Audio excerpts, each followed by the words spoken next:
Mani sauc Reinis Pozņaks, Eiropas parlamenta deputāts, Twitter konvoja aktīvs dalībnieks joprojām. Es esmu Juris Garjāns, podcastu un audiogrāmatu producents, Zemessargs, un tagad skan otrais zvans. Šodien gribētu sākt ar vienu atmiņu stāstu nelielu. Pirms kāda laika mums bija tāds notikums, kur vienā muzejā mazpilsētas bija izstādīts kaut kāds tur formstērps un sociālajos mēdījos, un ne tikai bija tāda diskusija par Ženēvas konvenciju un kā tur tā var tā neievērot, jo tur kaut kas esot pārkāpts un tam līdzīgi. Ar formstērpiem visādi, bet ar Ženēvas konvenciju skaidrs, ka tā sargā civilos iedzīvotājus, arī medicīnas darbiniekus un ātrās palīdzības, kas kara laikā brauc glābt ievainotos, un tāpēc mēs gribētu parunāt ar šodienas viešņu Lieni. Sveika, Liene! Sveiks! Studijā neatliekamās medicīniskās palīdzības dienesta vadītāja. Jā, tieši tā. Tieši tā. Un, protams, tepatās arī mans kolēģis Reinis. Sveiks! Sveiki! Kā ir, Liene? Kā tur ir ar karu un ar mediķiem? Cik droši jūs jūtaties kopumā tā? Vispirms es gribu teikt, ka Ženēvas konvencija konkrētajā situācijā, kas pašlaik valda pasaulē, jau gandrīz neviens agresors neievēro. Un tas ir tas, ko es mācu saviem studentiem, kad es stāstu viņiem par zīmi sarkanais krusts, kā agrāk tas tā bija. Tā bija tāda liela starptautiska vienošanās. Un jā, tas ir ar humānismu ļoti svarīgiem uzdevumiem, kam ir jāpastāv arī militāros apdraudējumos kara situācijās. Bet pašlaik tas vienkārši nepastāv. Un, protams, šodien runāt par to, ja kāds spēlē bez noteikumiem, ka mēs varam cerēt, ka viņš pēkšņi sāks tos ievērot, spēlē ar mums noteikti nē. Līdz ar to iespējams vai ir jāmaina noteikumi un kārtība, vai arī faktiski jāiemācās mums kaut kādās situācijās strādāt bez noteikumiem. Katrā gadījumā mums jābūt gataviem pret to, ka tāda ir tā realitāte, un vairāk piesakties ar sarkaniem krustiem Ukrainā, kur es biju, faktiski viņi tieši otrādi nelieto šo ļoti svarīgo zīmi, kas visos laikos ir nozīmējusi glābt cilvēku glābēju. Tad šodien tas tā vairs nav, jā. Jā, konvencijas ir internetā, dzīvē ir savādāk, un Ukraina to parāda, ka ne tikai savādāk, bet visi šie krusti ir vēl īpašs mērķis. Visi tie dubultie raķešu šāvieni, ka pagaida, kas abrauc glābēji un bliež otrais. Tā kā šajā ziņā ir prieks lasīt arī internetā ziņas, kuras es gan nesaprotu, kāpēc, bet daļa sabiedrības bija ļoti sašutusi. Kas tad tas tāds ir, kā daktariem bruņuvestas un ķivers, vajag kā līdz tam izdevās vispār nonākt. Paldies Dievam, ka izdevās. Jā, vai tad tagad vajag to bruņuvestu? Pieškam tagad šodien. Kas tad tas tagad? Vispirms jāsaka, ka es jau no pirmām pilnmēroga iebrukuma kara dienām ļoti daudz sekoju līdz tieši mediķu darbībām šajās situācijās, jo viens no neatliekamās palīdzības dienesta lielajiem uzdevumiem ir tātad arī militāra apdraudējuma gadījumā nodrošināt gatavības pakāpi, sniegt gan civiliedzīvotājiem palīdzību, gan nodrošināt savas funkcijas darbības nepārtrauktību. Tas jauns viss vārds, bet tas ir ļoti svarīgs un, manuprāt, tiešām viens no galvenajiem uzdevumiem, kas būtu jādomā katram maizes ceptuves īpašniekam, katram mediķim, slimnīcas vadītājiem, skolai, kā nodrošināt šo darbības nepārtrauktību. Un, tas, ko es redzēju, kā pirmajās dienās ambulances bija mašīnas, kas ir medicīnas transports, bija pakļautas uzbrukumiem, jau no pirmajām minūtēm bija skaidrs spilgtais krāsojums, sašauti mediķi, kā šis ir mērķis. Un es redzēju arī, ka apmēram dažu nedēļu laikā Ukrainā mediķiem tika izdalītas vestes, viņi viņas saņēma no humanās palīdzības. Jāsaka, viņiem pašiem uz vietas arī civilajiem nebija toreiz šī resursa, un pirmajās dienās arī tas tiešām bija problēma. Līdz ar to es sapratu, ka Noteikti tām ir jābūt, un es jau no tās faktiski no kara pirmās dienas teicu, jā, mums ir jānopērk vestes mediķiem, kuri strādās iespējams zem šķembām, zem droniem, zem papildus apdraudējumiem, jo ja viņi nebūs aizsargāti, viņi nevarēs izglābt pilnīgi nevienu, jo viņi paši nekur nebrauks. Bet tad, kad es aizbraucu un Čerņihivas slimnīcā redzēju to, ka tur ne tikai mediķi izstrādā vēstēs, bet elektriķi, santehniķi, jebkurš cilvēks, kurš iziet ārpus telpām, jo trauksmes ir nepārtraukti, uzlidojumi ir neprognozējami, tad es sapratu, ka šis ir obligātais pasākums. Jāsaka, tas dīvainākais, ka tur pie frontes, kur es biju, tur viņi ikdienā tās vestes nemaz tā nevelk, tikai dodoties jau uz misijām, uz glābšanas pasākumiem, kas ir ļoti jau pašai frontē pašā tūmā, bet visi civilie maksimāli strādā ārējā vidē vestēs. Tā kā vestes bija ļoti nozīmīgs faktors tam, lai es teiktu, ja man prasa, vai kaut kā mēs būsim gatavi, tad no šim jā, mēs uzvilksim vestes. Jautājums, vai mediķis būs gatavs ar visu vesti kaut kur doties, tas ir nākamais, bet vestē ir noteikti tas un ķivere, kas ir nepieciešams. Tas, ko var lasīt internetā ziņās par šo te iepirkumu, ir 1500 bruņu vests un 1500 bruņu cepures. Vai tu vari divos vārdos pastāstīt, kā jūs izvēlēties vai kā tu izvēlējies, kas tas ir un kāpēc tas maksā tik dārgi, kāpēc miljonus? Ja cilvēki domā, ka tas šausmīgs cipars, ja varbūt šo nedaudz pakomentē. Jā, pirmkārt, tā maksā šīs drošības kategorijas vestes, ja mēs nekur, tā tiešām tika veiktas cenu aptaujas un pētīt šie jautājumi, cilvēki strādā ar iepirkumiem, to tiešām bija vērtējuši, cik tad daudz tam vajag finansējumu un tā, bet kāpēc tāds skaits, protams, ir ļoti svarīgi saprast, ka pirmām kārtām šis ir domāts, lai mēs varētu nosekt vienā maiņā strādājošus visus mūsu mediķus, tie ir apmēram 800 cilvēki, plus mūsu stafs, kurš atbild par to, lai mašīnas kustās, lai sakari strādā un vēl viss pārējais. Un šīs vestes ir arī paredzētas, lai mēs varētu militāra apdraudējuma gadījumā nodrošināt stacionāriem tieši šīs te uzņemšanas, ja neatliekamās medicīnas nodaļas, kur arī mediķiem ir jāiet ārā un diezgan bieži pie slimnīcām tādos apstākļos tiek veidot šķirošanas laukumi, vēl kaut kādas lietas, kur cilvēki nevar strādāt telpās, nevar patvērties, un arī slimnīcām ir kaut kādas šīs te darbības nepārtrauktības, lai ģenerators strādāja, viņā vēl nav ietrāpījis vai vēl kaut kas tam līdzīgs. Šis ir medicīnas nozarē, kas nenosedz vēl ļoti daudzas citas lietas, nekādu ģimenes ārstus, protams, un speciālistus nē, un arī nav paredzēts, piemēram, lai mediķis vispār uz darbu var atbraukt, jo gadījumā, ja, tādas lietas nē, bet kamēr viņš ir darbā maiņā, un viņam ir iespēja pasargāties, un tas ir paredzēts nozarē. Man ļoti gribētos, ka šīs vestes iepirktu arī citas struktūras, pašvaldības noteikti.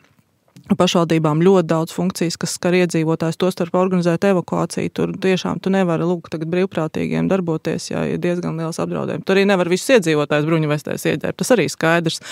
Bet ir kaut kādas lietas, kur ir jāspēj nodrošināt, un ja vienīgais, kas tev traucē pa lielam ir vestes neesamība, tas ir muļķīgi vienkārši. Tā kā šis ir jautājums. Es biju Ukrainā arī ūdens saimniecībā, tur puišiem stāv vienkārši uz palodas tās vestes, viņš bez viņām ārā neiet strādā, tad, kad ir trauksme, ja, tā kā tas ir ļoti, ļoti svarīgi.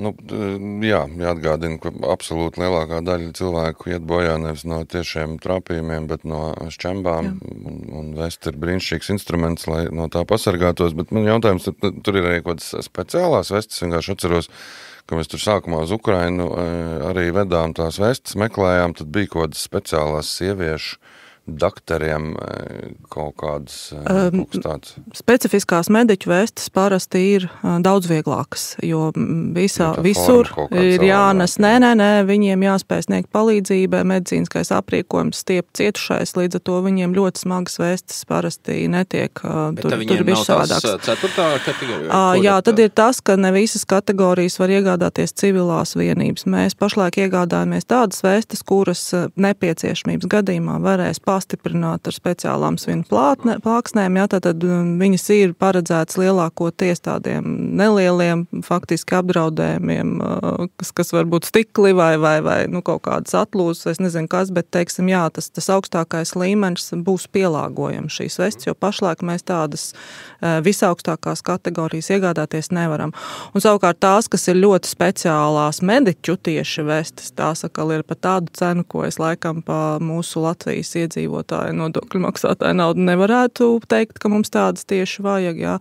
Tas ir kaut kāds zemākais līmenis, bet jā, mediķiem ir vispār pasaulē ļoti specifiskas vestes. Tas, ko var lasīt internetā ziņās par šo te iepirkumu, ir 1500 bruņu vestes un 1500 bruņu cepurus. Vai tu vari divos vārdos pastāstīt, kas tas ir un kāpēc tas maksā tik dārgi, kāpēc miljonus? Ja cilvēki domā, ka tas šausmīgs cipars, ja varbūt šo nedaudz pakomentē. Jā, pirmkārt, tā maksā šīs drošības kategorijas vestes, jā, mēs nekur, tā tiešām tika veiktas cenu aptaujas un pētīt šie jautājumi, cilvēki strādā ar iepirkumiem, to tiešām bija vērtējuši, cik tad daudz tam vajag finansējumu un tā, bet kāpēc tāds skaits, protams, ir ļoti svarīgi saprast, ka pirmām kārtām šis ir domāts, lai mēs varētu nosekt vienā maiņā strādājošus visus mūsu mediķus, tie ir apmēram 800 cilvēki, plus mūsu stafs, kurš atbild par to, lai mašīnas kustās, lai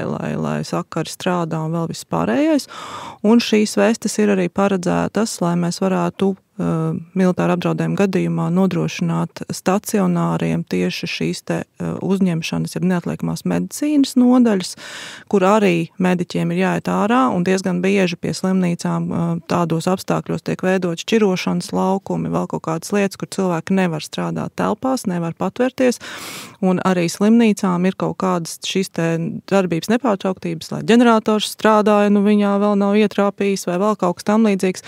Šis ir medicīnas nozarē, kas nenosedz vēl ļoti daudzas citas lietas, nekādu ģimenes ārstus, protams, un speciālistus nē, un arī nav paredzēts, piemēram, lai mediķis vispār uz darbu var atbraukt, jo gadījumā, jā, tādas lietas nē, bet kamēr viņš ir darbā maiņā, un viņam ir iespēja pasargāties, un tas ir paredzēts nozarē. Man ļoti gribētos, ka šīs vestes iepirktu arī citas struktūras, pašvaldības noteikti. Pašvaldībām ļoti daudz funkcijas, kas skar iedzīvotājs, tostarp organizēt evakuāciju. Tur tiešām tu nevari lūgt tagad brīvprātīgiem darboties, ja ir diezgan liels apdraudējums. Tur arī nevar visus iedzīvotājus bruņuvestēs ieģērbt, tas arī skaidrs. Bet ir kaut kādas lietas, kur ir jāspēj nodrošināt, un ja vienīgais, kas tev traucē pa lielam ir vestes neesamība, tas ir muļķīgi vienkārši. Tā kā šis ir jautājums. Es biju Ukrainā arī ūdens saimniecībā, tur puišiem stāv vienkārši uz palodas tās vestes, viņš bez viņām ārā neiet strādā, tad, kad ir trauksme, jā, tā kā tas ir ļoti, ļoti svarīgi. Jāatgādina, ka absolūti lielākā daļa cilvēku iet bojā nevis no tiešiem trāpījumiem, bet no šķembām, un vest ir brīnišķīgs instruments, lai no tā pasargātos, bet man jautājums, tur ir arī kaut kādas speciālās vestes, vienkārši atceros, ka mēs tur sākumā uz Ukrainu arī vedām tās vestes, meklējām, tad bija kaut kādas speciālās sieviešu dakteriem kaut kādas tāds. Specifiskās mediķu vestes parasti ir daudz vieglākas, jo visur ir jānes, nē, viņiem jāspēj sniegt palīdzību, medicīniskais aprīkojums, stiep cietušais, līdz ar to viņiem ļoti smagas vestes parasti netiek, tur ir bišķi savādāks. Ceturtā kategorija? Jā, tad ir tas, ka ne visas kategorijas var iegādāties civilās vienības. Mēs pašlaik iegādājamies tādas vestes, kuras nepieciešamības gadījumā varēs pastiprināt ar speciālām svinu plāksnēm, jā, tad viņas ir paredzētas lielākoties tādiem nelieliem faktiski apdraudējumiem, kas var būt stikli vai kaut kādas atlūzas, es nezinu kas, bet teiksim, jā, tas augstākais līmenis būs pielāgojams šīs vestes, jo pašlaik mēs tādas visaugstākās kategorijas iegādāties nevaram. Un savukārt tās, kas ir ļoti speciālās mediķu tieši vestes, tās atkal ir par tādu cenu, ko es laikam pa mūsu Latvijas iedzīvotāju nodokļu maksātāju naudu nevarētu teikt, ka mums tādas tieši vajag, jā. Tas ir kaut kāds zemākais līmenis, bet jā, mediķiem ir vispār pasaulē ļoti specifiskas vestes. Bet tas bija tieši jautājums, ko es biju prasīt, kā vispār mums ir, nezinu, gan no likumiskā, gan no cilvēciskā viedokļa dienestā. Tagad sākās karš, cilvēki brauks, nebrauks, kāds vispār tas noskaņojums un sajūta iekšienē? Visos plānos dienests ir tas, kurš strādā drošajā zonā. Un mēs esam tie, kas veido tad aizmugurē šīs resursu kopas, kas ir izmantojamas karavīra evakuācijai, vai, protams, ir kaut kas civils noteikti, bet, protams, mēs vienmēr skatāmies uz Ukrainu, aizmirstam viņas mērogu. Tādēļ, jo tur tiešām ir aizmugura un kaut cik drošā zona, ja nosacīta drošā zona, tad ir kaut kādas piefrontes teritorijas un tad pat fronte. Latvija, tad man jāsaka, būtu šī fronte uzreiz un 5 minūtēs, tā kā ir pilnīgi skaidrs, ka ja mēs gribam saglabāt savus spējas, palīdzēt kā karavīriem, tā civiliedzīvotājiem, kā mediķi būs spiesti strādāt arī nedrošajās zonās, kas, protams, nevienos plānos tā nav ierakstīts, bet tas ir absolūti skaidrs pēc visiem loģikas principiem, jā. Un jā, mēs arī pašlaik trenējam it kā šo darbību drošajās zonās un tos punktus saskarsmes ar armiju, ar militārajiem mediķiem, bet man nav ilūziju, ka ja tiešām sāktos karš, militārs iebrukums, tad Latvijā nebūtu īsti daudz drošu vietu. Un otrs ir jāsaprot, tas bija viens no jautājumiem, kas mani tiešām Ukrainā ļoti palika atmiņā. Man arī jautāja, vai jūs esat gatavi, vai jūs gatavojaties. Es saku, mēs it kā gatavojamies, bet neviens netic. Un tas Ukrainas man saka, tie esam mēs pirms 3 gadiem. Un tad viņš saka, bet zini, tavu gatavību es to pārbaudīšu. Kā strādās dienests, kad atskanēs trauksme? Tai brīdī man nebija ko teikt, jo faktiski, protams, jā, man nav instrukciju tūlīt gatavu tām, ja skan trauksme, mēs sēžam patvērtnēs, mēs slēpjam mašīnas, vai mēs turpinām sniegt palīdzību, ja mēs esam izsaukumā, vai mēs atstājam tānti 5. stāvā un paši skrienam uz patvērt. Man nav šo atbilžu, un šīs ir tas, kam ir jāmeklē atbildes, un tā būs tā gatavības pakāpe, ka mēs skaidri zināsim, ko darīt ik stundā, jo ar civiliedzīvotājiem tā kā pa lielam visi runā patvērtnes un 72 stundu soma. Mediķim laikam, kam būs jāiedos dienestā, ir jābūt savai somai, ar ko viņš varēs strādāt un turpināt darbu, jā. Tas bija arī viena no atziņām, kur paši izrēlieši man teica, ka ir milzīga atšķirība starp sagatavotību un gatavību, ka tur būtu ļoti sagatavots visam, bet vajadzīgā brīdī tu to nespēji pielietot. Minēja lietusarga piemēru, ka tu apsties, ka laika prognozes būs lietus, paņem lietusargu, tu esi 100% sagatavojies, bet minūti pa vēlu atver viņu un viss, un tu esi tāpat salīs. Ja? Vienīgi mums, laikam, tā problēma ir ar to sagatavotību ar tomēr. Ja? Mēs gandrīz vairāk daļa no sabiedrības esam tā kā gatavi sagaidīt visļaunāko, bet sagatavot esam šķiet, ka absolūti briesmīgi. Nekā. Vai kāds, vai...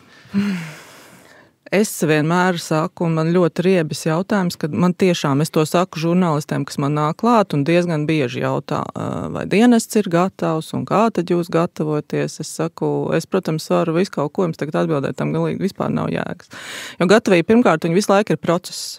Tāpēc, kad riski mainās, riski pieaug arī Ukrainā šo gadu laikā no tiem ievainojumiem un notikumiem, kas bija kara pirmajās dienās caur konvencionāli parasto fāzi un tagad ar dronu izaicinājumiem ir pilnīgi citi riski jau tikai šajā. Un mums līdz ar to jābūt gataviem reaģēt uz riskiem, jebkādiem un viņus saprast ne tik daudz kā pastīties vecus scenārijus vai uzzīmēt savu iedomāto scenāriju, izspēlēt un teikt, mēs esam gatavi šīm scenārijām. Ar to jau krīzes ir ar to viņas arī raksturīgas, kā faktiski mēs nekam nevaram būt gatavi. Jo, ja notiek kaut kas, kam mēs esam ļoti gatavi, tā nav krīze, tu vienkārši ieslēdz procesu, visi strādā un kāda tur krīze. Tātad faktiski, ja mēs runājam par krīzi, mēs nevaram uzzīmēt vai uzmodelēt neko precīzus apstākļus. Mēs nevaram uzmodelēt, kura slimnīca pirmā kritīs, uz kur mēs kaut ko evakuēsim, jo pašlaik mēs to zīmējam, mums liekas, ka tā būs, piemēram, nezinu, Latgalē, vai Kurzemē Liepāja, bet no otras puses tā var būt jebkur cita. Un visi mūsu plāni aiziet tā kā prom. Un es uzskatu, ka gatavība prāta stāvoklis pieņemt tos riskus un spēt ar tiem strādāt. Tas laikam visvairāk gatavo. Un, protams, resursi, jā, tiem ir jābūt, diemžēl, bez tiem pa lielam nevarēs, ja nebūs medikamentu, nebūs aizsardzība mediķiem, ja nebūs sakari, kurus ir jāspēj atjaunot, cik vien ātri var, tad tā pārvarēšana un tā riska vadība būs absolūti neiespējama faktiski. Kā ir ar tiem resursiem, ar tiem medikamentiem un visiem citiem? Pašlaik jāsaka tā, ka kopumā nozarē tas ir sarežģīts jautājums, ja mēs runājam par tādu visplašāko gatavību sabiedrības vajadzībām un tostarp pie tām, pie kādām sabiedrība ir pieradusi un ko viņi sagaida, ka mēs turpināsim nodrošināt vismaz kaut kādos samērīgos termiņos. Bet tām pirmajām dienām un nedēļām, kas nozīmē tikt galā ar neatliekamās palīdzības nodrošināšanu, faktiski kaut kādu laiku mēs varam turēties. Protams, ka ja arī kaut kas sāktos jau nākamā dienā būtu jāiedarbina mehānismi starptautiskās palīdzības pieprasīšanai, bet mums būtu, kamēr tā nāk, faktiski jāsaka dienests un slimnīcas pa lielam ir sagatavotas tam. Mums ir ļoti smalki paredzēta tomēr, ka katrai iestādēji savas darbības nodrošināšanai 3 mēnešu rezerves.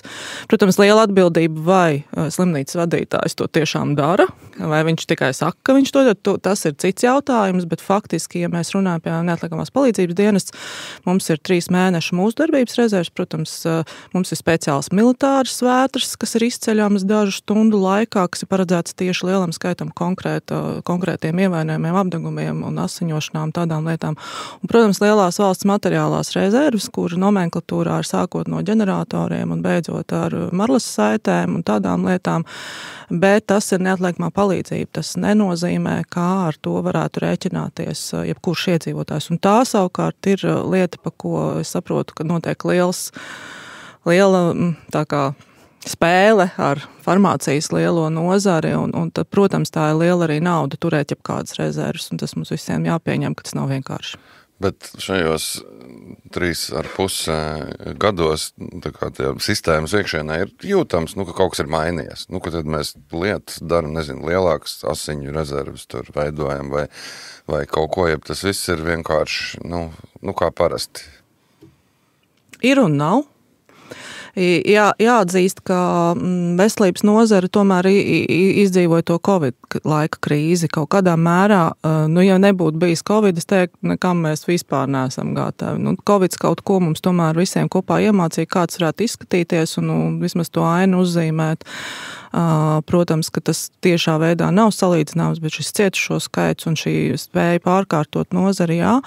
Bet no otras puses ar visu to pieredzi izdegušākie aizgāja no nozares un tie, kas ir ienākuši, tie atkal visu tā kā no jauna skatās. Un dažreiz viņiem varbūt pat šķiet, ka tās mūsu trauksmes zvani, ko varbūt dienests, ir tāds, zināmā mērā, trauksmes cēlājs nozarē, ka mēs bišķi pārspīlējam.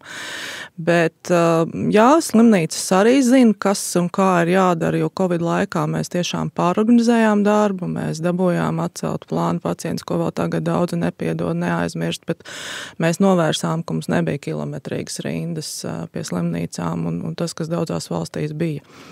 Tā kā jā un nē.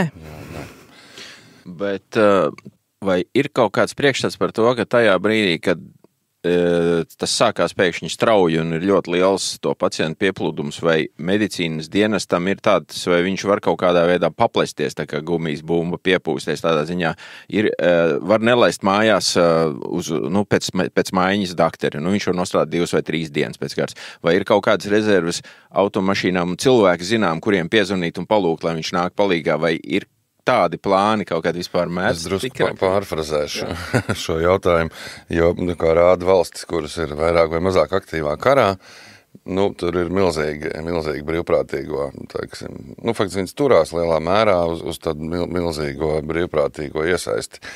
Un ja mums, teiksim, armija ir zemesardze, ugunsdzēsējiem ir brīvprātīgi ugunsdzēsēji, kur cilvēki vai ir kaut kāda vieta, vai sistēma, vai apkopots kaut kāds brīvprātīgo dakteru, jo es arī redzu, ka, piemēram, Ukrainā šobrīd, mediķis ir jebkurš, kurš prot pareizi žņaugu uzlikt. Ja?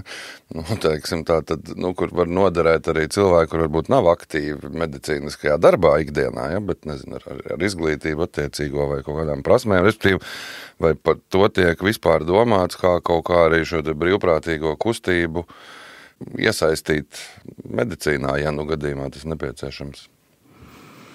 Krīze maina pirmkārt noteikumus. Un ja man jāatbild, ka mēs gribētu izplasties, tad visdrīzāk tas tā īsti nevar notikt. Jo, jā, mēs izplatāmies, ja mēs paskatāmies atpakaļ tajā pašā Covid laikā, kad atgriezās izdienā aizgājušie pensionāri uz līnijas vai strādāja studenti jau no 2. kursa. Un tomēr man arī šī pieredze drusku ir, mēs Covid laikā piesaistījām brīvprātīgos. Tad, kad viņš pirmā dienā ir pilns spara, tad viņu apmāca un visu viņam izdara, un tur diezgan liela ņemtne, jo tie cilvēki ienākas no ielas, diezgan tā, viņiem ir daudz jāpamācās. Un tad viņš 3 dienas pastrādā, un viņš vairs nav brīvprātīgs, jo tā brīvprātības princips ir tas, ka rēķināties mēs īsti ar to nevaram. Otrs, protams, es arī sapratu, ka brīvprātīgo piesaist, patiešām ir sarežģīti, jo man visā tajā, kur man ir dubultā viss jānodarbina, pamatprocesos ir jāatrod kaut kādi cilvēki, kas ies un ņemsies ar tiem brīvprātīgajiem. Arī nav vienkārši, un tomēr medicīna tik vienkārši nav. Nevelti mēs pēdējos gadus ļoti daudz runājam par pirmās palīdzības nozīmi un par to, ka tā būtu jāstiprina, un faktiski katram iedzīvotājam, ja viņš vēl tagad spēja uzdot jautājumu, ka viņš nesaprot, kad ir jāsauc neatliekamās palīdzības dienas, tas nozīmē, tā ir tā mūsu lielākā negatīvība, jo faktiski cilvēkiem pirmās palīdzības kursos šo visu iemāca, un ja katrs sabiedrības loceklis tos būtu izgājis vai vismaz izlasījis, un pašlaik var nostīties video, mums ir mājaslapā pieejami pa visām tēmām, kas tiešām ir bīstami un kas tā kā nepārāk, bet kur vajag palīdzēt. Tā ir tā lielā lieta. Bet, ja mēs atkal runājam, kā krīze maina noteikums, tad, protams, kā to pakalpojumu apjomu, palīdzības apjomu, ko šodien iedzīvotāji rēķinās, viņi nevarēs rēķināties, un tas ir ļoti skaidri jāpasaka. Tāpat mēs nevaram arī zināt, kā sadalīsies mūsu darbspēks. Cevišķi neatliekamās palīdzības dienests ir tā kā liels nezināmais sistēmā, jo mums ir ļoti daudz darba savienotāji. Vēl aizvien ir šī situācija, ka piestrādā visu kaut kur cilvēki. Un krīzes laikā, ja viņš piestrādā kādā no stacionāriem, tad viņš noteikti izvēlēsies tur, jo tas ir kaut cik drošāk. Un mēs nezinām, cik tieši mūsu cilvēki būs gatavi strādāt. Toties no Ukrainas pieredzes, jā, viņi dzīvoja uz vietas. Tās nebija tikai mājiņas, ko viņam varēja palūgt strādāt. Viņi faktiski dzīvoja, atpūtās tik, cik viņam vajadzēja pagulēt, un atkal bija uz līnijas. Tā bija realitāte arī Ukrainā. Jā, bet skaidrs, ka brīvprātīgie nedarbojās tā, ka jūs, piemēram, sākat viņus organizēt. Tas nebūtu jādara. Tas nebūtu jādara, jā, bet es saku, piemēram, tā pašā Izrēlē viņiem tie brīvprātīgo kustība ir vispār ikdienas pirmajā palīdzībā iesaistīta. Viņi ar to tieši ar brīvprātīgo kustību ir panākuši 90 sekundes, viņiem ir laiks reakcijas uz izsaukumu. Ja? Tāpēc, ka ir brīvprātīgie mediķi, kuri sēž savā oficiņā, dara savu ofisu darbu, viņam stāv mopēts ar aprīkojumu blakus. Ja? Viņš ir iereģistrējies sistēmā, viņi to sauc par dzīvības Uber. Un viņiem ir 8000, man liekas, tie cilvēki.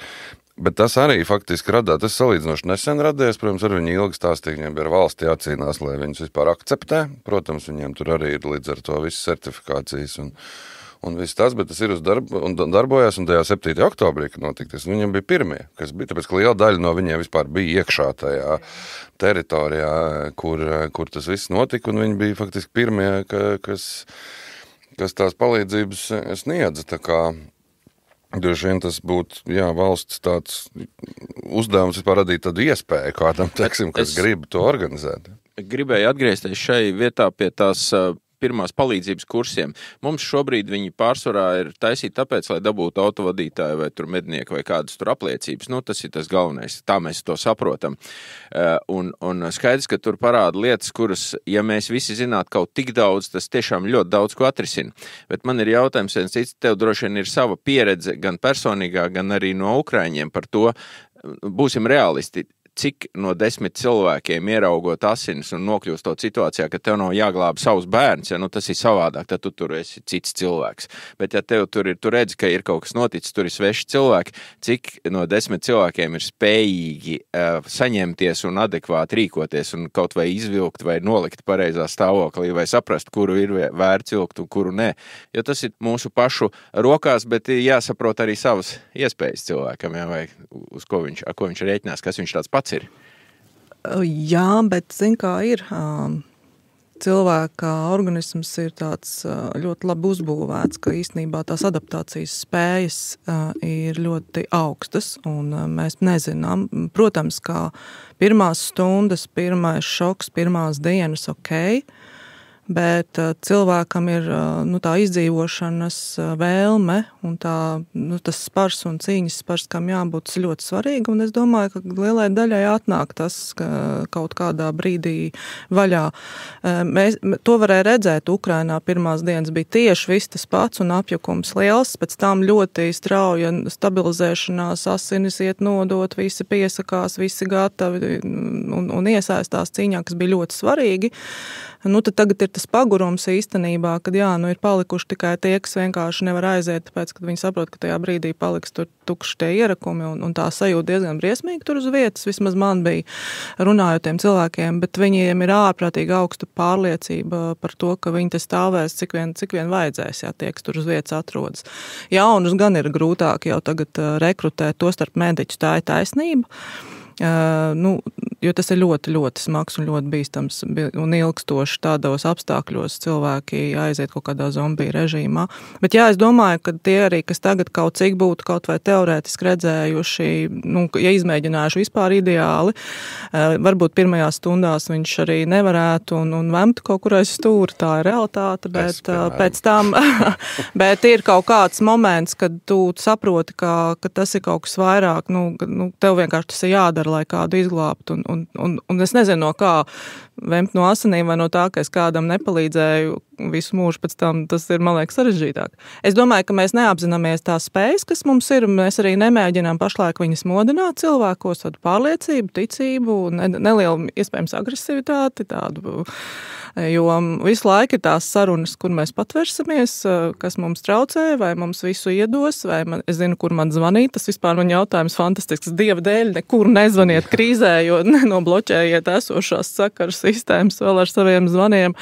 Tagad tas viss jāizdara tagad, Un faktiski, tā gatavība ir tajā sajūtā, es šodien zinu, ka ja rīt tas notiks, ko es darīšu, kas man ir, ja arī man nekā nav, Dievs ar visu, arī bez tās 72 stundu somas kaut kādu laiku var dzīvot, ticiet man, bet tai sajūtai jābūt ir par to, ka mums ir jāstrādā, lai uzvarētu. Es visu laiku gribu pieminēt šito, man tas ir svarīgi.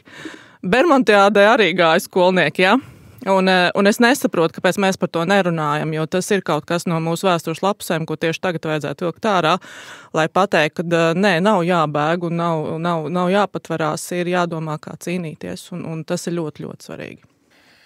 Jā, pilnīgi piekrītu, bet mums visu laiku tā problēma, ka mēs neskapēc liekas, ka mēs atklāti par to runājam. Tā ir kaut kāda biedēšana. Nebiedējiet cilvēks. Viņiem jau tā viss būs labi, un mēs valsts visu zina, ko viņi dara, un mēs visam esam gatavi, un viss pasargāsim, bet ir pilnīgi skaidrs, ka tas tā nebūs, un tam tā arī nav, tas tā nevar būt. Tā nebūs nekad kara apstākļos kaut kāda valsts, kas atnāks un tevi apčubinās, uzliks tev kupolu un pasargās, un pie tam mums tagad tas viss acis priekšā notiek. Mēs redzam, kā tas notiek. Mēs redzam, ka evakuējoties sašauj mašīnas, un tev ir jāmāk pašam kaut kā apturēt asins un aizklunkurēt līdz slimnīcai, un ātrā palīdzība tev pakaļ nebrauks tajā brīdī. Un patiesībā, ko arī tu redzi parunāties tiem cilvēkiem, kas dzīvo valstīs, kurā ir karš. Tā, ka viņi zina, tā, ka viņi saprot, tā, ka viņi ir gatavi, viņiem pilnīgi cita dzīve, daudz mierīgāki, daudz nosvērtāk un arī nebaidās. Tāpēc, ka viņi zina, viņi saprot, viņi ir morāli gatavi un mierīgi dzīvo. Mēs visu laiku kaut kā tādā mistiskā, jūs paliekat savā vietā, mēs savā. Tad labā ziņa ir tāda, ka tavuprāt atvērsies, ja? Un es arī tam ticu, ka cilvēks nemaz neapzinās savu spēju robežu, ka tiem, kuriem vispār ir potenciāls, viņi atvērsies, viņi ies palīgā vai nu cīnīsies vai glābs, ja tur viss būs skaidrībā. Tu domā, ka tā būs? Jā, jo tā ir bijis vienmēr. Vienmēr ir bijuši tie, kas ir bēguši, vienmēr ir bijuši tie, kas ir palikuši un sēdējuši mežos un ilgi cīnījušies pretī. Es domāju, ka sabiedrības kopējais tas konstrukts nav mainījies. Jā, mēs esam daudzus tagad gadus, desmitus dzīvojuši kaut kādā ilūzijā par kaut kādu drošību. Tas NATO mums bija, visiem vajadzēja izstāstīt, cik labs ir NATO, un līdz ar to vajadzēja stāstīt, cik mēs tagad esam droši.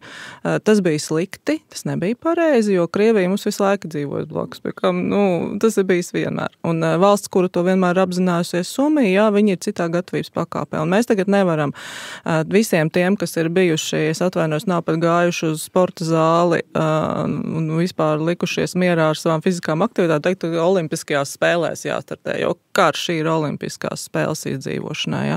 Nevaram mēs to arī sagaidīt, un kaut kādā mērā es to sabiedrisko, to visu to stāstu arī saprotu par bailēm, par visu pārējo.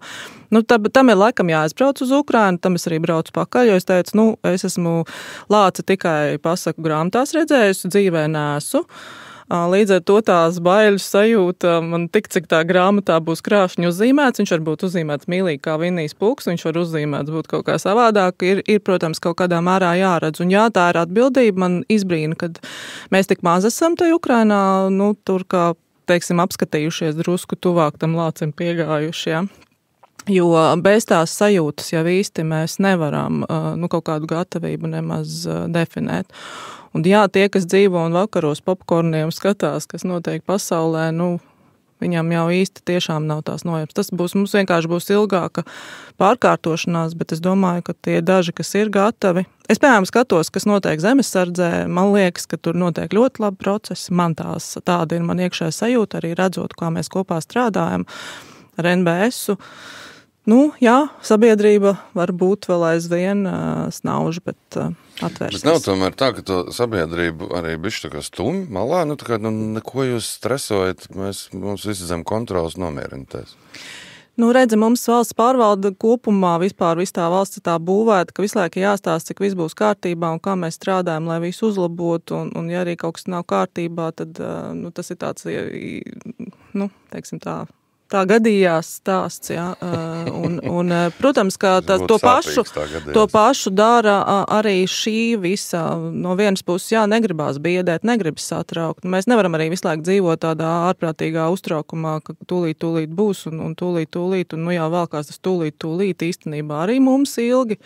Tad jau daži ir pārstājuši tam ticēt un par to uztraukties, un tas ir tas mūsu risks, ja, jo Krievija tiešām dara lēnām, saka, pasies Krima, cik gadi pagāja, ka viņi jau sagaida atkal to nākamo, kad kurš iemieg, ja.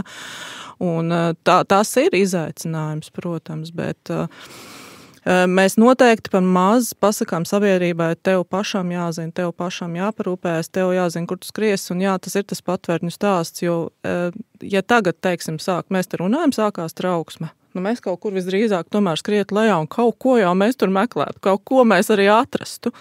Tā kāpēc mēs nevaram to kaut ko sagatavot un negaidīt tur īpašās prasības patvērtņu ierīkošanai un ventilācijām un 2 izejām un vēl kaut ko, jā. Jo mēs tāpat skriesim uz tām vietām. Cilvēki, tie paši, kas tagad prasa kaut ko domai, viņš tur skrien. Pilnīgi piekrīts ar saku, ka mums ir nepamatot patvērtņu mānija, kas ir viens no 17 elementiem, kurš arī ir vajadzīgs vietām noteikti, bet tas nav glābiņš, kas mums nav viss pasargās. Bet ar ko tu ieteiktu sākt to gatavošanos? Nezinu, kā profesionāls vai kā cilvēks.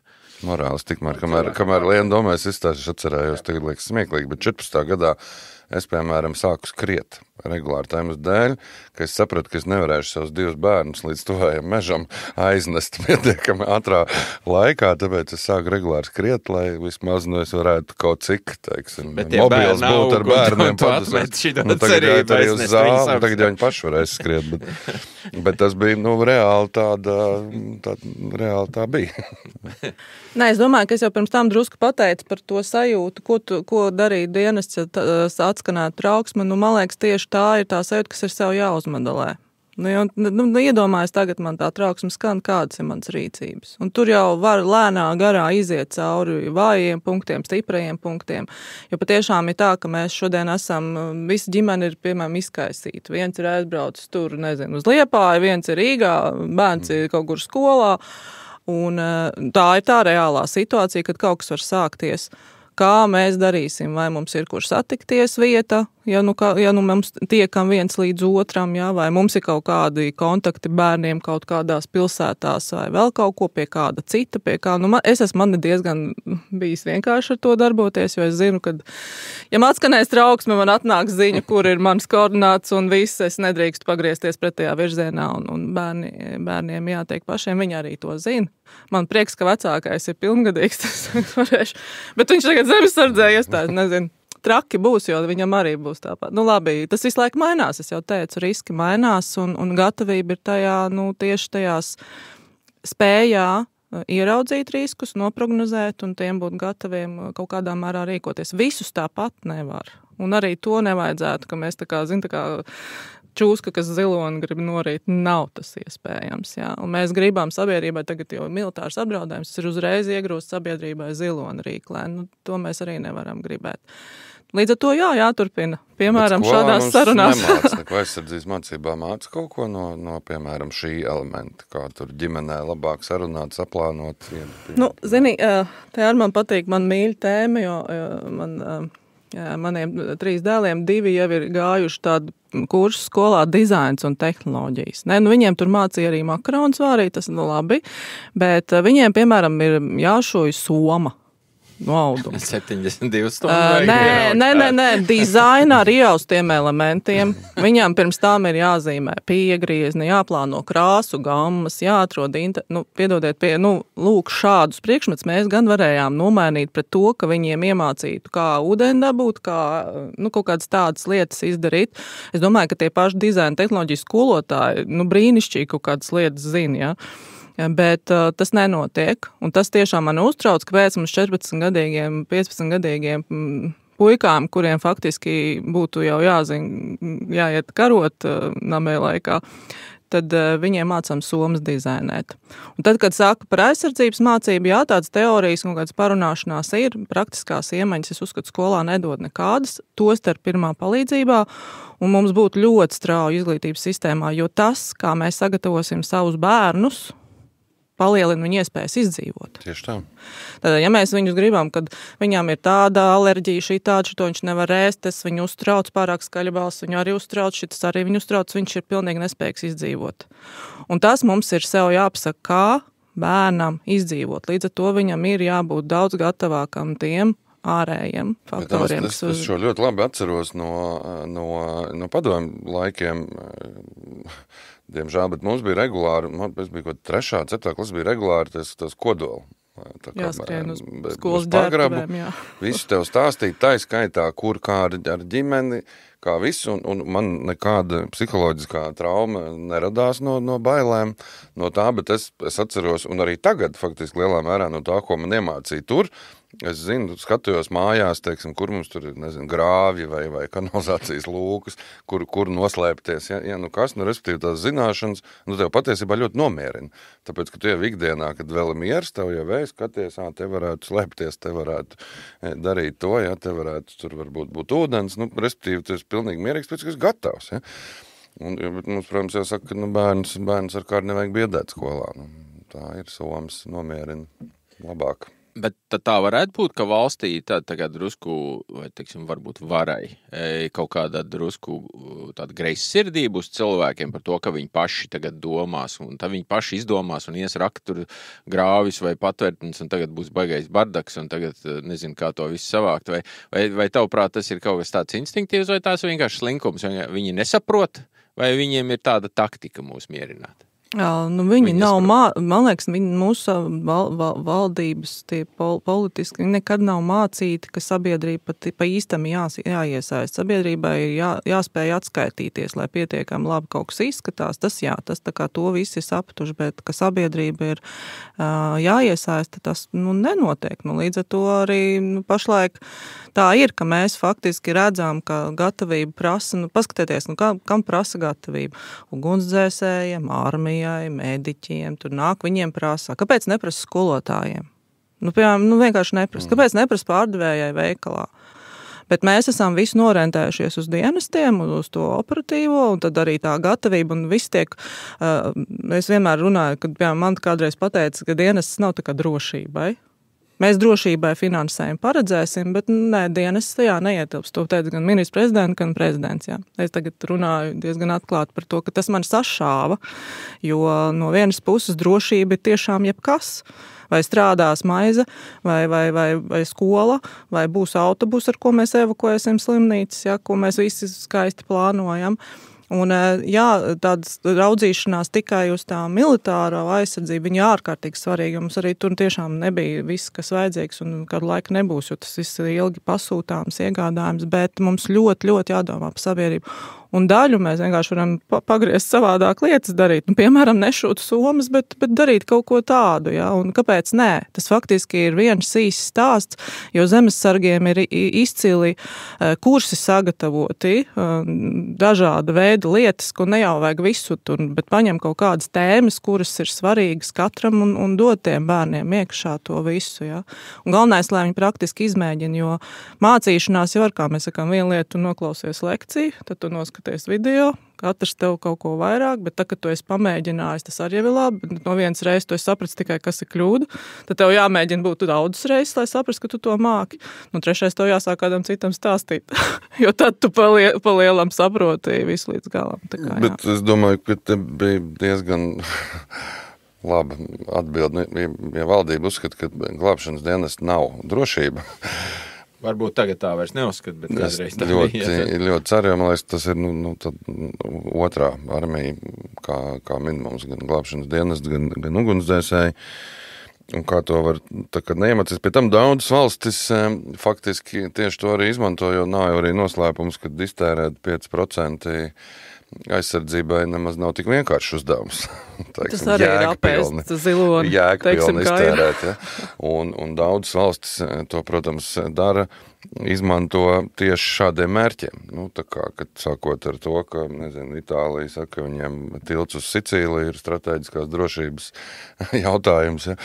Protams, ka tā ir arī iespēja stiprināt faktiski visus, arī visus tos glābšanas dienas, kur pats par sevi ir drošības sastāvdaļa. Tu pasviedīs kaut kādu ideju, viņi tu līdz sāks uztaisīs kursus kaut kādas visiem.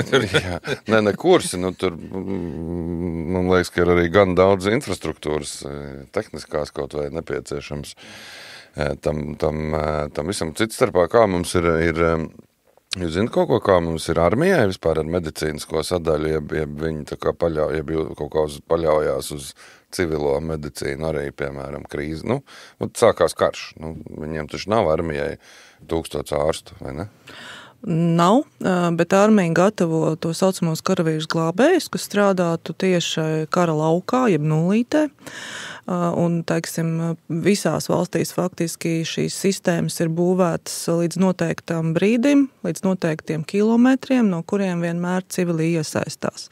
Es jau teicu, ka arī mēs tāpat zīmējam, tie ir tie standarti, pēc kuriem tiek organizēta cietušu evakuācija no kara zonām, tiešām atstrādāt un pēc NATO principiem, lai gan NATO, protams, pašlaik arī pārskata virkni lietu tikai tāpēc, ka dronu karš atšķiras no tā, kā tas notika iepriekš frontes līnijās un tā, jo, jā, es to redzēju, kā tas ir, ka faktiski tiešsaistē tu redzi cietušo kara laukā, tev viņam jātiek pakaļ, bet virs viņa karājās drons, un tu vienkārši tur nevar ieiet, jā, un tā ir tā realitāte, kas visiem mums arī jāsaprot, un kas ir liels izaicinājums armijai. Tas, ka viņi strādās, jā, mēs nelienām nekur, kur notiek aktīva kara darbība, tas dienestam tiešām tā ir, bet es jau minēju atkal par tiem mērogiem, faktiski jau tāda ļoti droša vieta, vietu. Es biju Slavjanskā, Kramatorskā, tur pie faktiski tu atrodies tos 5 kilometru attālumā, tā ir smieklīgi drošā zona, tā faktiski nav. Un jā, tāda pat kaut cik drošu zonu, kur vismaz tev nevar nošaut tiešā veidā, tie 20 kilometri, jā. Tas arī būs tas, kur strādāsim mēs dienas. Tas gan nenozīmē, ka tā ir drošība, jā. Es gribētu nedaudz palielīties, ka mēs ar Lienu esam kopā bijuši mācībās, kā zemesargs un Liena ar savu dienestu, kurā tieši tika izmēģināt šī sadarbība militārie, karavīri, palīdzības sniedzēja vai sauksim viņus pārstiem vai medicīnas tas personāls un civilais, un tur viss notika ļoti labi, un tur droši vien var gribēt, lai tas būtu 100 reizes vairāk un vēl labāk, bet tur tā galvenā labā ziņa visā tajā, ka tās ir vismaz lietas, ko vismaz kāds ir pamēģinājis dabā. Tur sabrauc kopā cilvēku un kaut ko tur reāli dabā darīja, veda, lika cēli, skatījās pulkstenī, kas tur iznāk. Ja? Tā problēma mums ar to civilu aizsardzību un vispārējo, ka nekas no tā nav dabā izmēģināts, tas viss ir tikai uz papīra, un tā ir milzīga problēma.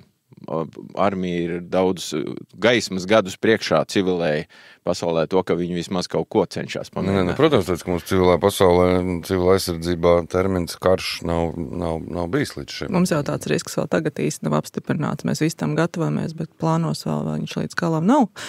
Bet tā ir taisnība, ka es vienmēr šajās mācībās skatos tieši no šī, un esmu pat teikusi zemesargiem vai NBS, es saku, atlidiniet kādu dronu, lai tie manējie saprot bļāviens, ka nevar tik ilgi kasīt tieši tajā vietā. To jau sen bija jābūt prom.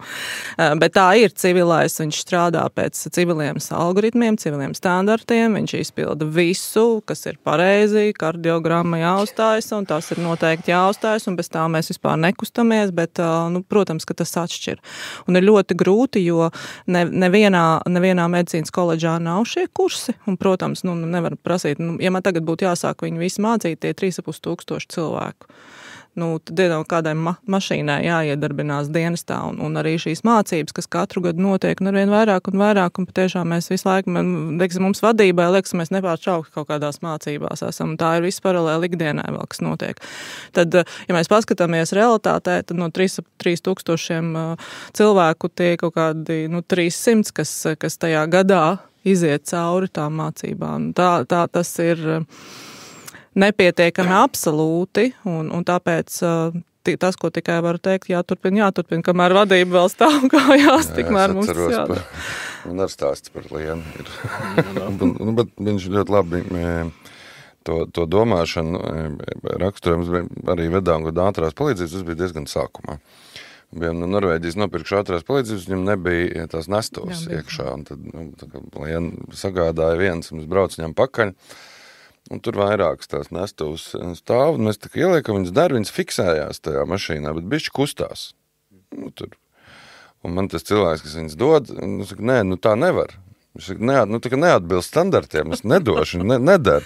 Es saku, bet saprotu, ka viņi tagad šobrīd pār plecu nes, teiksim, to ievaino to, jebkas, uz kuru viņš var apgulties, un ja vēl viņu var ielikt ērti mašīnā, tas ir jau super kolosāli. Tad ar tādu pierunāšanu, tā kā beigās tomēr ļāva tās nestos ņem, bet tas, ka šis neatbilst standartiem, šis nav pareizi, tā nedrīkst. Ja? Tā karā es tad redzu, mēs paši arī būvējam tās Imants kompānija, mašīnas tieši no nulles, ko evakuē, ja? Tās, kur ir jauns produkts militārā industrijā, tev ir džips, kurā tu vari ielikt nestuvis, kur galvenais uzdevums ir ātri zem tiem droniem iebraukt, iekrāmēt mašīnā. Un, protams, ka tur nekas neatbilst nekādiem standartiem, bet arī ir labākā nest pār plecu. Redzi, tajā brīdī, kad tu strādā zem droniem, tā tieši ir tā sajūta. Tā tiek pielemts, ja tu saproti, ka tas cilvēks tomēr ir glābjams, jo bieži vien, protams, ievainojumi tādi, kas nav savienojama dzīvība, un tad tiešām nevar riskēt tik ļoti, jo tad vēl tie pārējie, kas mēģinās, tad viņi veido šos koridorus, piesegus, triec nos to vienīgo dronu, tad lido nākamais, un tur viss notiek, tad tev tajā visā ir jāpaspēj izglābt cietušais. Tad tev ir iedotas minūtes, un tā ir lielākā problēma. Es esmu redzējis tos video, kā viņi dzīvē neredzējušos, bet ka viņi ar motocikliem piesien vispār aiz motocikla cietušo speciālā tādā tādās nestuvēs un vienkārši pilnā ātrumā rauj iekšā tīklos, ja, kur ir reizes sataisīts visapkārt, lai viņam galvenais būtu drošībā. Tad kādu tur standartu, un to mēs saprotam, tie, kas kaut cik tuvāk piebrauc, ja, bet tiešām Latvijā mēs strādājam pēc ļoti augstiem standartiem, mums viss ir Eiropas prasības priekšā, un tur mēs visu atbilstam, mēs varam katru dienu pateikt, kā mirtanti visi dokumenti parjātki, bet tā ir lieta, kas arī ir tajā domāšanā, bet es arī šajā ziņā domāju, arī mani cilvēki, kas dienā strādā un diezgan daudz redz ikdienu un smagu, viņi arī kaut kā pielāgosies un tajās mācībās, un mēs laikam nespējam uzraut to drive tādu, lai viņš tur sajūt to apdraudējumu un sāk strādāt ātrāk, bet, manuprāt, tad, kad viņam tur reāli lidos, viss jau notiks pats par sevi. Galvenais, ka vadītājs teiks, jā, es akceptēju, ka tu šitā izdarīji, jā, nevis pēc tam būs pārbaudas lieta, kāpēc tu šitā un kāpēc tu tā. Jā, un tie protokoli ir viena lieta, un realitāte ir otra lieta. Mēs vēl atvedām arī 4 doktori zemesargiem mācīt. Un, būtībā visi tie protokoli tieši tādi paši arī, gan Ukrainā, gan mūsu tiem zemesargiem, bet ar ko tā realitāte atšķirās. Ja? Un tur, protams, arī bija jautājumi, ar ko jums ved tos ievainotos. Un tā viņi saka, jūs pēc protokola ir, tur nezinu, cik viens ārsts uz 2 ievainotiem. Viņi saka, es esmu lielākais strādājis ar 72. Viena pati, ja? Tad tev skaidrs, ka tu kaut ko no tā protokola griez nost. Tā kā vienkārši, lai tiktu ar viņiem galā, bet labā ziņa ir tā, ka mēs domājam, redz, un gatavojamies, kā mēs tos cilvēkus glābsim zem droniem vai kaut kur, jo ir, pretējā pusē ir otra stratēģija, ko mēs redzam vienkārši, neko neglābt, ja? kur cilvēkam nav nekāda vērtība. Tā kā labā ziņa ir, ka mēs tomēr esam cilvēki, kas domā, kā glābt savus cilvēkus.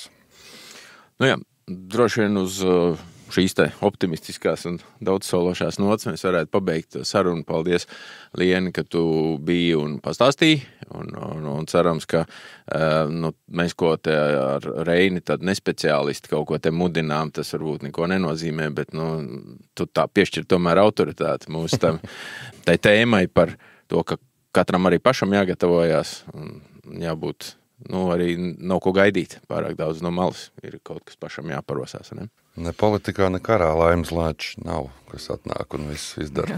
Galā tas, ja tu esi gatavs, tas jau ir tikai tev pašam. Jo diez vai tu vari iedomāties, ka tev nebūs, kurš skriet patvērt, tu nebūs uztaisījis savu 7.2 stundu, kam tu sūdzēsies pēc tam. Mēs šitā nedomājam tādās kategorijās, jo mēs tiešām visu laiku kaut kā vēl domājam par to, ka kādam jāatbild un redz, un viņa tā valdība tur un galu galā, bet tu taču pa sevi. Vismaz par sevi parūpējies un par savu ģimeni. Jā, un ja tu vēl par kādu kaimiņieni nespējīgu vari parūpēties, tad pavisam labi. Labi, paldies. Paldies.